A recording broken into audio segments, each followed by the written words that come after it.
গেল সপ্তাহে শুক্রবার তুরস্ক, সৌদি আরব এবং পাকিস্তান মক্কায় একটি যৌথ প্রতিরক্ষা চুক্তি সই করেছে। চুক্তিটিকে মুসলিম ন্যাটো বলা হচ্ছে, কিন্তু নামটাই বিভ্রান্তিকর। ন্যাটোর মূল স্তম্ভ অনুচ্ছেদ 5, এক সদস্যের উপর হামলা মানে সবার উপর হামলা, আর তার জবাবে যৌথ সামরিক ব্যবস্থা বাধ্যতামূলক। আটলান্টিক কাউন্সিলের বিশ্লেষকরা বলছেন এই 3 দেশীয় চুক্তিতে সেই বাধ্যবাধকতা নেই। ভাষা একই রকম শোনালেও কাঠামো ভিন্ন, তাই একে জোট না বলে বরং 3টি রাষ্ট্রের আলাদা আলাদা স্বার্থের এক অস্থায়ী মিলনস্থল বলা বেশি যুক্তিসঙ্গত। প্রতিটি দেশ আলাদা কারণে এই টেবিলে বসেছে। রিয়াদের কাছে এটি ওয়াশিংটনের নিরাপত্তা নিশ্চয়তার বিকল্প বিমা। যুক্তরাষ্ট্র তাদের অনুচ্ছেদ 5 সদৃশ প্রতিশ্রুতি কখনোই দেয়নি।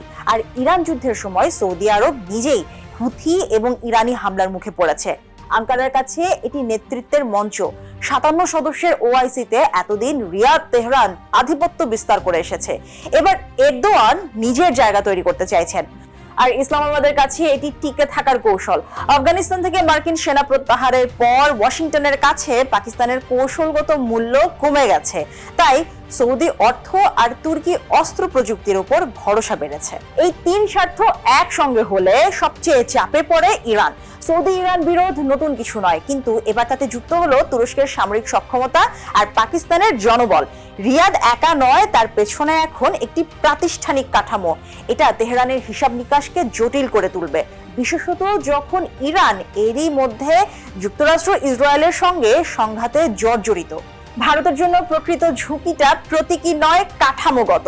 অপারেশন সিঁদুরের সময় তুরস্কের সহায়তা ছিল তাৎক্ষণিক এবং পরোক্ষ।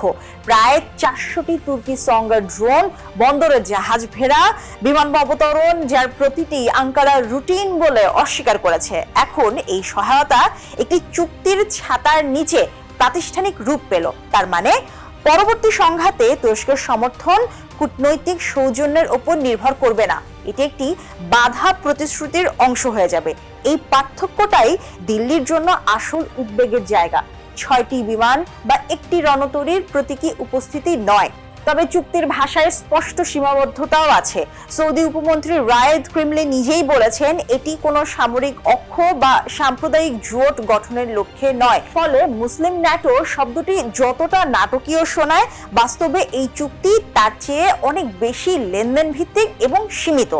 আসল প্রশ্ন জোটের নাম নিয়ে নয়, প্রশ্ন হলো 3টি দেশ যখন আলাদা আলাদা সংকট থেকে একই টেবিলে এসে বসে, তখন তাদের স্বতন্ত্র স্বার্থগুলো কতদূর একসঙ্গে টিকবে।